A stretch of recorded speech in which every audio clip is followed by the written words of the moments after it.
लोगों के बारे में सोचना ही छोड़ दो, चाहे वह अपने करीबी ही क्यों ना हो।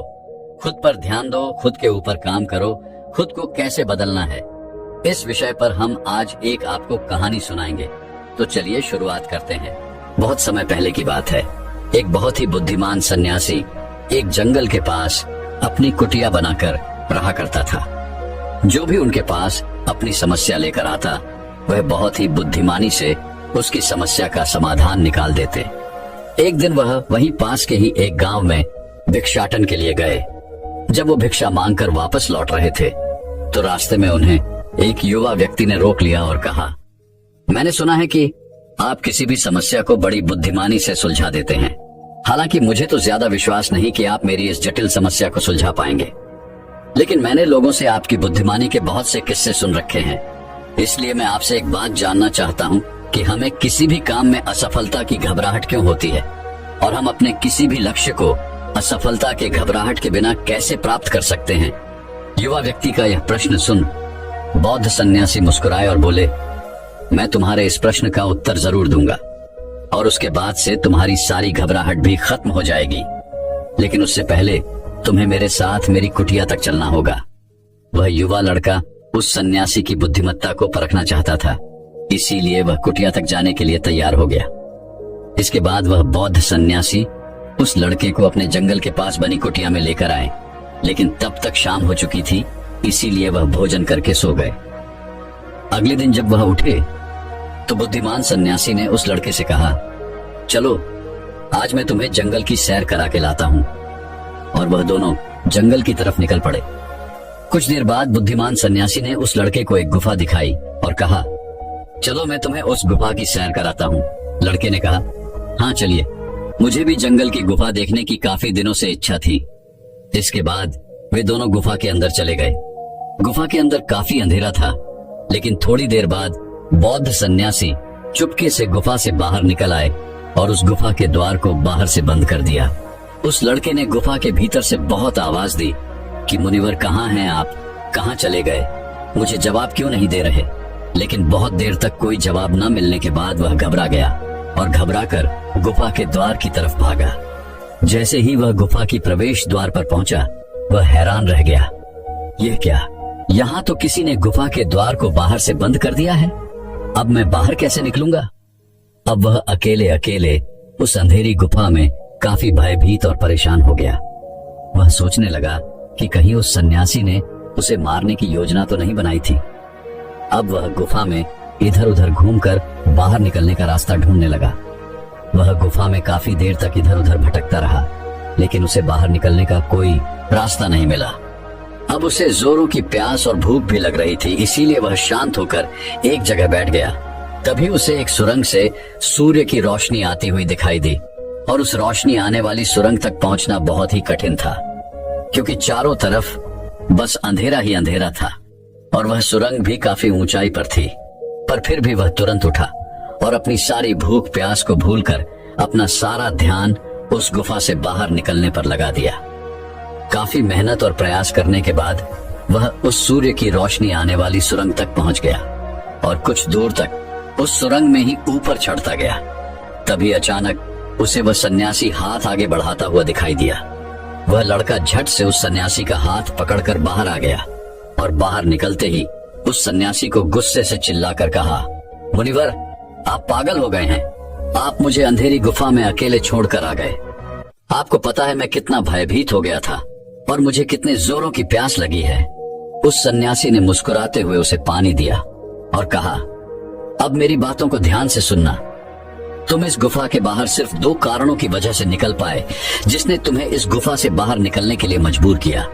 पहला कारण, क्योंकि तुम्हें जोरों की प्यास और भूख लगी थी, और दूसरा कारण, तुम्हें वहां घुटन महसूस हो रही थी, क्योंकि तुम्हें मित्रों और परिवार वालों के साथ रहने की आदत पड़ चुकी है। अब मैं तुम्हें दो मुख्य कारण बताता हूँ, जिसकी वजह से तुम इस गुफा से बाहर निकल पाए। पहला कारण, क्योंकि तुम्हारे साथ वहां यह कहने के लिए लोग नहीं थे कि इतने अंधेरे में इतनी ऊंचाई पर तुम उस सुरंग तक कैसे पहुंच पाओगे, ये तो असंभव है। और दूसरा कारण, वहां यह कहने के लिए भी लोग नहीं थे कि चलो कोई दूसरा रास्ता देखते हैं, इससे भी आसान रास्ता मिल जाएगा और हम बहुत आसानी से इसको फिर से बाहर निकल जाएंगे। सफलता प्राप्त करने का नियम भी कुछ ऐसा ही है। यह तो मैंने तुम्हें सफलता कैसे प्राप्त करी इसकी एक छोटी सी दुनिया बनाकर दिखाई है, और वास्तविक दुनिया इससे कहीं अधिक जटिल होती है।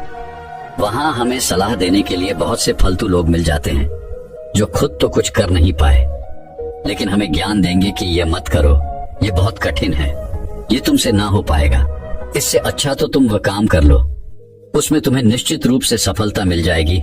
और ऐसे ही वह हमारे दिमाग को भटका कर चले जाते हैं और हमें खुद पर संदेह होने लगता है। सफलता ना मिलने का एक बड़ा कारण यह भी है कि सफलता प्राप्त करने की प्रक्रिया बहुत लंबी होती है, और यहाँ जब हमारा मन घंटों घंटों में बदल जाता है तो फिर लक्ष्य प्राप्ति के महीनों और सालों के प्रयास में ही हमारा मन क्यों नहीं बदलेगा। हमारा मन बदल ही जाता है और हम उस रास्ते को छोड़कर अलग अलग राष्ट्रीय अपनाने लगते हैं।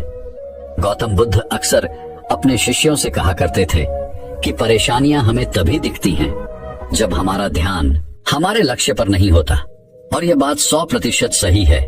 जैसे जब एक तीरंदाज तीर मारने वाला होता है तो वह अपनी एक आंख को बंद कर लेता है और दूसरी आंख से सिर्फ लक्ष्य को देखता है, तब जाकर वह अपने लक्ष्य को भेद पाता है।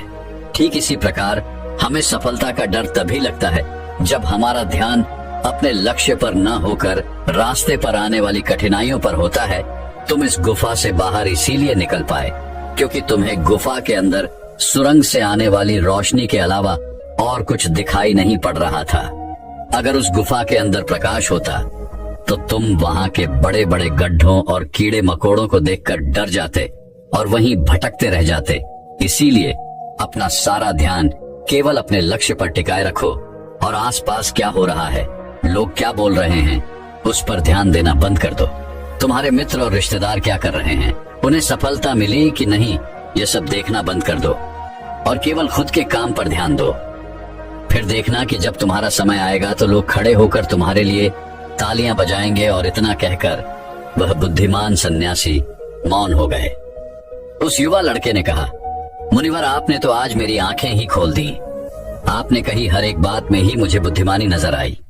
आप सच में बहुत बुद्धिमान हैं, इसीलिए सभी आपको बुद्धिमानी का लोहा मानते हैं। मैं आपको वचन देता हूं कि आज से मैं मेरे मन को कभी भी असफलता के डर से नहीं सताऊंगा। मैं अपना पूरा ध्यान सिर्फ अपने काम पर लगाऊंगा और जल्दी ही एक सफल व्यक्ति बनकर दिखाऊंगा। इतना कहकर उस लड़के ने बुद्धिमान सन्यासी का धन्यवाद किया और वापस अपने गांव चला गया। तो दोस्तों चलिए इसके बाद की इससे भी अच्छी कहानी की शुरुआत करते हैं। पुराने समय की बात है। नगर में रहने वाला सबल नाम का एक लड़का अपनी जिंदगी से बहुत निराश था। उसकी निराशा का कारण यह था कि वह अब तक कुछ भी नहीं कर रहा था। उसके माँ बाप उसे ताने मारते कि तेरे सारे मित्र कुछ न कुछ कर रहे हैं, लेकिन तू अभी भी घर में ही बैठा हुआ है। मित्रों के बीच भी अक्सर उसका मजाक ही बनता। वह कहीं जाता तो लोग उससे पूछते कि क्या कर रहे हो। उसे यह बताने में बड़ी शर्म आती कि अभी वह कुछ भी नहीं कर रहा। धीरे धीरे उसने रिश्तेदारों के यहाँ जाना और लोगों से मिलना जुलना कम कर दिया। वह ज्यादातर समय अपने घर में ही बैठा रहता। वह अकेले में रोता, भगवान को कोसता और अपनी किस्मत को दोष देता। अब उसे अपनी जिंदगी बोझ सी लगने लगी थी। कभी कभी वह सोचता कि जब वे कुछ करने के लायक ही नहीं हैं, तो फिर उसके जिंदा रहने का भी क्या फायदा, उसे तो मर जाना चाहिए। एक दिन वह अपने नगर की एक सड़क से गुजर रहा था। तभी उसने देखा कि एक गुरु दुख के ऊपर प्रवचन दे रहे हैं। वह भी वहीं भीड़ में पीछे बैठ गया और गुरु के प्रवचन सुनने लगा। गुरु बोल रहे थे कि दुख एक गुरु की भांति होता है जो हमें जीवन की सच्चाई दिखाता है और हमें सही से जीवन जीने का तरीका सिखाता है। आप चाहें तो अपने दुख रूपी गुरु से जीवन जीना भी सीख सकते हैं और चाहें तो उस दुख में डूबकर बैठकर रो भी सकते हैं। सबल भी गुरु की यह सारी बातें ध्यान से सुन रहा था, लेकिन उसे गुरु की यह बातें सही नहीं लगी। उसने खड़े होकर कहा, दुख कुछ भी सिखा कर नहीं जाता, सिर्फ पीड़ा देकर जाता है। दुख की पीड़ा अनंत होती है। ऐसा लगता है इसके बाद कुछ भी नहीं होने वाला, कुछ भी नहीं मिलने वाला। मृत्यु भी उसके सामने छोटी लगने लगती है। गुरु ने कहा, आखिर क्या दुख है तुम्हें? सबल ने अपना सारा दुख गुरु के समक्ष कह सुनाया और पूछा, क्या आपके पास मेरे इस दुख का कोई समाधान है? गुरु मुस्कुराए और बोले, जिस दिन तुम्हारे पास सच्चा दुख आए उसी दिन मेरे पास लौट कर आना, मैं तुम्हारे दुख का समाधान अवश्य करूंगा। इतना कहकर गुरु वहां से चले गए। सबल ने सोचा, क्या मेरा दुख सच्चा नहीं है? क्या जिस दुख से मैं गुजर रहा हूं वो झूठा है? कोई भी मेरे दुख को नहीं समझ सकता। जब माँ बाप नहीं समझ पाई तो गुरु क्या समझेंगे? अपने दुखों से परेशान होकर सबल ने एक निर्णय लिया कि अब वह कुछ करके दिखाएगा। उसने एक छोटा सा व्यापार शुरू किया, लेकिन उसमें उसे सफलता नहीं मिल रही थी। पर उसके घर वाले खुश थे कि वह कुछ तो प्रयास कर रहा है। वह अपने व्यापार में जुटा रहा और उसे धीरे धीरे सफलता भी मिलने लगी। फिर उसने रफ्तार पकड़ ली और सिर्फ 3 साल के अंदर ही वह एक बड़ा व्यापारी बन गया। अब सबल के चारों तरफ ऐसे बहुत से लोग थे जो उसकी चिंता करते थे, उसे पसंद करते थे, उसके काम की प्रशंसा करते थे। अब उसके घर वाले भी उसकी प्रशंसा करते नहीं थकते थे। दिन प्रतिदिन उसके मित्रों की संख्या बढ़ती जा रही थी। अब वह अपनी जिंदगी से बहुत ही खुश था। उसके कुछ मित्रों ने उसे सलाह दी कि जब तुम बड़े व्यापारी बनकर इतने खुश हो तो सोचो कि अगर तुम इस नगर के, इस राज्य के सबसे बड़े व्यापारी बन जाओ तो तुम्हारे पास कितना सुख होगा, कितने लोग तुमसे जुड़ना चाहेंगे, तुम्हारा कितना नाम फैलेगा, स्वयं राजा भी तुमसे मित्रता करना चाहेंगे और जरूरत पड़ने पर तुमसे ही धन उधार लेंगे। मित्रों की यह बात सबल के मन में घर कर गई। अब उसने और भी धन कमाने का प्रयास शुरू कर दिया, लेकिन उसे यह सब कुछ बहुत ही जल्दी चाहिए था। वह यह सब कुछ प्राप्त करने में अपना ज्यादा समय बर्बाद नहीं करना चाहता था। इसीलिए उसने ऐसे भी कार्य करने शुरू कर दिए जो उचित नहीं थे। उसने बड़ी मात्रा में अपने मित्रों से धन उधार लेना शुरू कर दिया। ज्यादा मुनाफा कमाने के लालच में अपने सामान में मिलावट करने लगा। उसने दूसरे व्यापारियों के खिलाफ षड्यंत्र भी रचे, उन्हें डराया धमकाया। जैसा जैसा उसके मित्र उससे कहते गए वह वही करता गया। वही इन तरीकों से ज्यादा धन तो कमा रहा था, लेकिन अब उसके जीवन में सुकून ही रह गया था। उसके मन की शांति गायब हो गई थी। उसे रातों में नींद नहीं आती थी। वह किसी उधेड़बुन में लगा रहता था। सुख सदन की सारी वस्तुएं होने के बाद भी उसे किसी में सुख नहीं मिल रहा था। एक दिन सबल अपनी गाड़ी में सवार होकर कहीं जा रहा था। तभी रास्ते में उसे गुरु का आश्रम दिखा। वह रुक गया। वह गुरु के पास जाकर बोला, गुरुदेव, आपने कहा था कि जब तुम्हारे जीवन में सच्चा दुख आए तब मेरे पास आना। अब मैं बहुत दुखी हूँ। मेरे रातों की नींद गायब हो गई है। मुझे कहीं सुकून नहीं मिल रहा। इस तरीके से सबल ने अपनी सारी समस्या गुरु के सामने कह सुनाई। गुरु ने कहा, जब तुम मुझसे पहली बार मिले थे तब भी तुम किसी दुख में थे। तुमने उस दुख से क्या सीखा? सबल ने कहा, मैंने सीखा कि सिर्फ सोचने और चिंता करने से कुछ नहीं होता। अपनी सोच को सच करने के लिए कर्म करना पड़ता है, और सिर्फ कर्म करने से भी कुछ नहीं होता। अपने कर्म को अंतिम पड़ाव तक ले जाना भी आवश्यक होता है।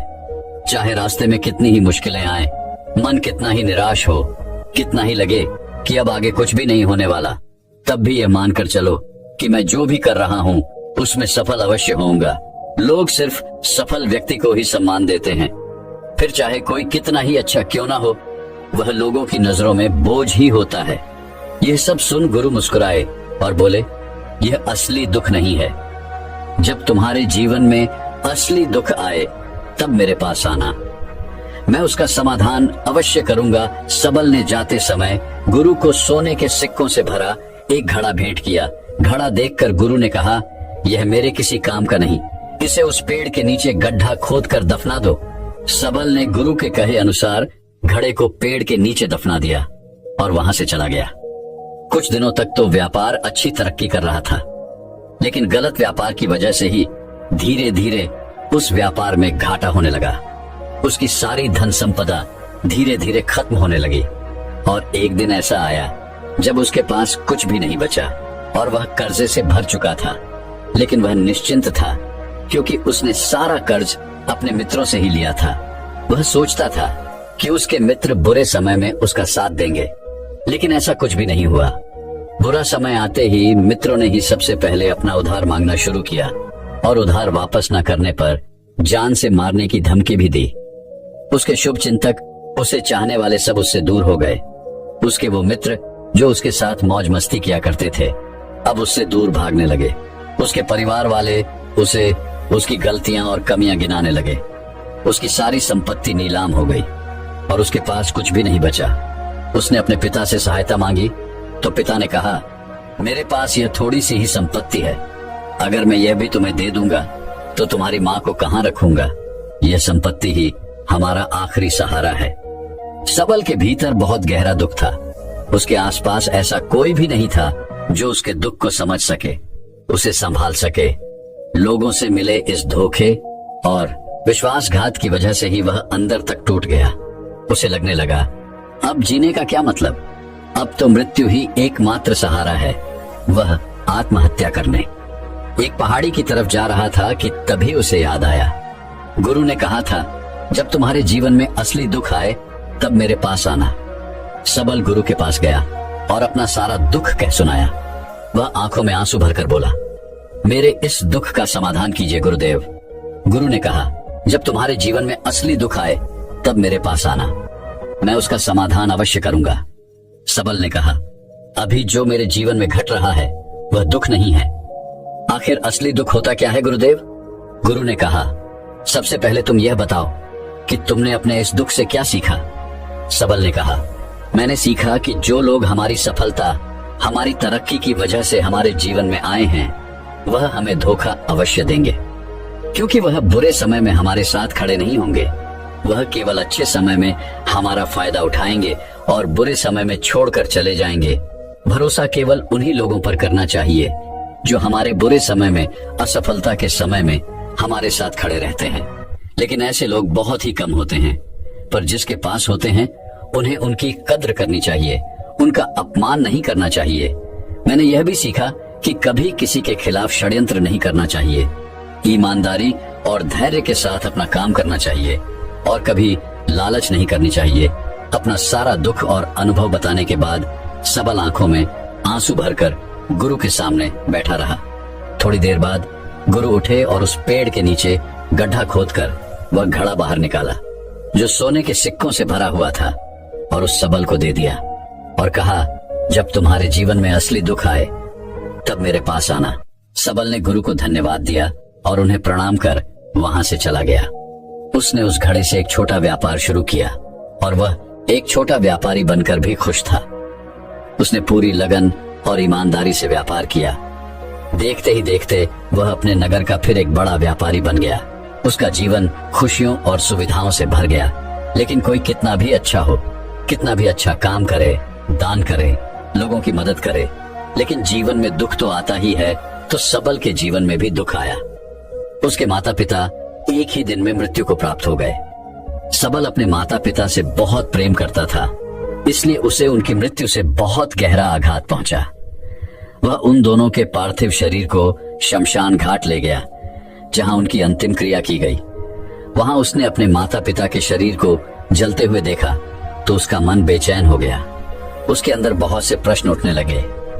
वह घर वापस आया तो उसने अपने माता पिता के घर और संपत्ति को देखा जिसके लिए उसके पिता हमेशा लड़ते रहते थे। आज वो लावारिस पड़ी है। आज उसकी देखरेख करने वाली, उसके लिए लड़ने वाली इस दुनिया से ही चले गए। उसके पिता ने जो भी कमाया था, जो भी बनाया था, वह सब यही रह गया था। एक दिन पहले तक किसी से भी अपनी संपत्ति के लिए लड़ जाने वाले उसके पिता आज खुद इस दुनिया से अलविदा हो गए थे। उसका मन इसी तरह के अनेक विचारों के बवंडर में फंसा हुआ था। उसे अंदर से अकेलापन और डर महसूस हो रहा था। उसे कुछ खालीपन सा महसूस हो रहा था। उसे लग रहा था कुछ तो है जिसे वो समझ नहीं पा रहा। इसीलिए वो गुरु के पास गया। उसे देखते ही गुरु ने कहा, क्या जीवन में कोई दुख है?